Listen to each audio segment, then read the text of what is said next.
nosso grupo ficou responsável pela parte de formação política sindical e educação do campo.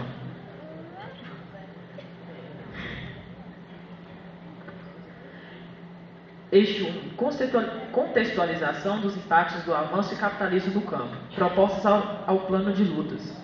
Os grandes latifundiários, empresas que plantam eucaliptos, mineradoras acabam tirando os agricultores do meio rural para os centros urbanos.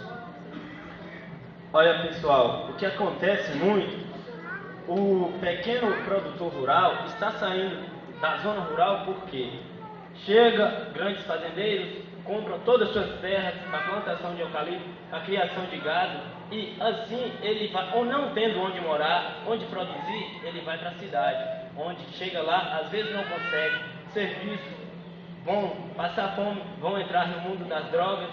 Então, essa parte do capitalismo está mandando os jovens rurais e até mesmo os mais velhos, às vezes por falta de condições, vendem suas pequenas terras por não conseguirem mais produzir tanta coisa, mas por falta de investimento até mesmo dos sindicatos, que é onde que a gente quer chegar. Então o sindicato tem que sim preocupar em investir ali dentro da zona rural para não deixarem que os grandes latifundiários tomem conta e apropiem, comprem as terras dos pequenos para mandar eles para a cidade. Bom, que nem você fala aí nessa questão, também o pequeno agricultor também é influenciado a plantação de monoculturas, que é onde o governo influencia o pequeno agricultor a plantar mamona, a plantar só milho. E isso não adianta para o pequeno agricultor, porque ele não vai comer mamona, ele não vai só comer o milho. Então, assim, ter a influência, que nem eu vi alguns outros falando aí na questão do apoio técnico, por exemplo, ter o técnico da região que formou nessa área, que conhece a zona rural, que sabe a realidade da zona rural, para estar trabalhando com as famílias. Por exemplo, não só a Emater fica responsável dessa questão de estar aí nas comunidades, mas assim, um técnico dentro do sindicato que vai lá, está conhecendo a realidade das comunidades e está influenciando as plantações. Bom dia a todos.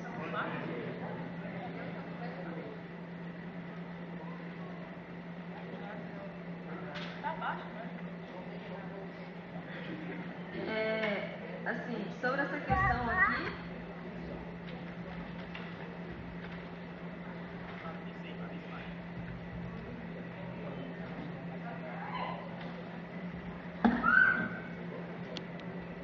e que elas não são, elas não são executadas como deveriam ser, acaba potencializando, né, essa questão dos impactos que o capitalismo traz para a vida da gente.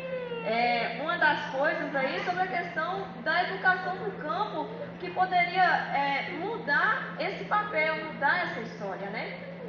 A educação do campo, é importante a gente ter consciência do que é educação do campo, não educação no campo, né? Que não adianta a gente ter a escola no campo, que nem existe lá no assentamento onde eu moro, e todo dia eu questiono isso, mas que não seja educação de qualidade, que não seja a educação que é para o aluno do campo. É uma educação imposta do jeito que é para todo mundo e que não funciona. Os alunos não conseguem aprender. É um absurdo. No assentamento a gente tem alunos de 4ª série com 15 anos de idade que não sabem ler. Então, assim, isso é uma realidade de muitos lugares, não é só uma realidade nossa. Aí vem a questão, né, que eu estava conversando com o Renan ali, e que depois eu posso vir aqui para ajudar na discussão, sobre a questão das EFAs, né? Na verdade, também não existe uma política que nos apoie depois que você sai da EFA, não. Você tem o PRONAF, Eliane mesmo ali estava falando, e eu também é o meu caso. Desde 2004 nós estamos tentando acessar o PRONAF Jovem e não consegue. E aí, fazer o quê? O PRONAF aumenta de recurso, foi para 15 mil, mas a burocracia aumenta junto e a gente não consegue ter acesso. Eu tive que acessar o PRONAF Mulher porque eu não conseguia acessar o PRONAF Jovem. E ainda mesmo assim ainda foi toda uma briga para acessar o PRONAF Jovem, o PRONAF Mulher. Li acessou o PRONAF B. Então, assim, umas coisas que contradizem, né? Então eu acho que não adianta a gente ficar discutindo e querendo colocar mais tipo de política pública e querer renovar as coisas, se os que já estão feitos e que no papel é muito bonito, mas não funciona. A própria FETAENG, o próprio sindicato, não apoia nós quando a gente sai da escola. Você saiu da escola, acabou. Então, assim, não, o monte de jovens, de alunos que formam na EFA e vai embora, o número é absurdo.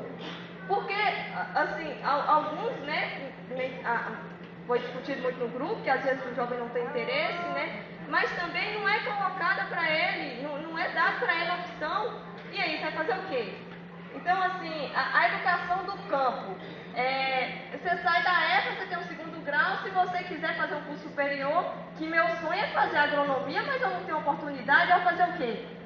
Então, assim, para mim fazer, eu tenho que vir morar na capital, só que meus pais, na época, não tinham condições de me manter aqui, e eu não poderia sair de lá porque eu tinha de ajudar eles lá, e aí, eu vou fazer o quê? Então, assim, a gente quando sai da EFA, você fica perdido, você não acha apoio.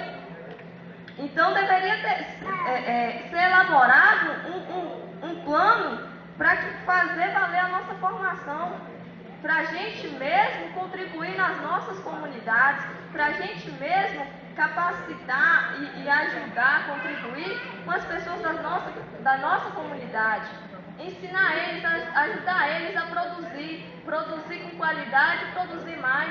Não adianta a gente vir aqui falar que a gente não pode comprar a produção que vem do SEASA, mas isso a gente não consegue produzir, a gente não tem água, né? Que é um dos problemas do Vale do Jequitinhonha.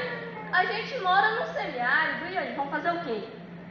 Aí quando vem um programa do governo que nem o Água para Todos, eu sou presidente lá da Associação do Assentamento, e a gente tinha, o número de projetos que veio para o município era muito menor do que o número de comunidades que teriam que ser atendidas.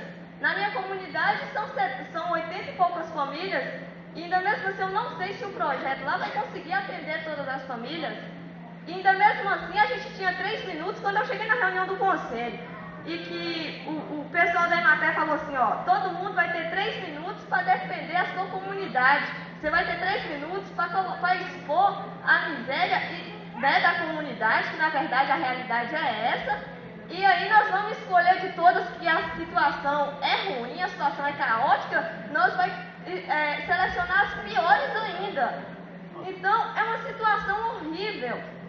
E aí você fica naquele negócio, né, de que você tem que conseguir, você tem que entrar uma pessoa, a disputa com as pessoas que estão no mesmo patamar que você. Exatamente, aí você provar que você ainda consegue estar pior do que a outra. É horrível, gente. É uma situação horrível. Então é isso, eu acho que a gente tem que fazer valer essas políticas, né, essas políticas públicas. E principalmente eu acho que essa questão, viu Maria, fica aí para a questão de nós enquanto alunos de EFA, porque depois que a gente sai de lá, a gente é meio esquecido, viu? É isso.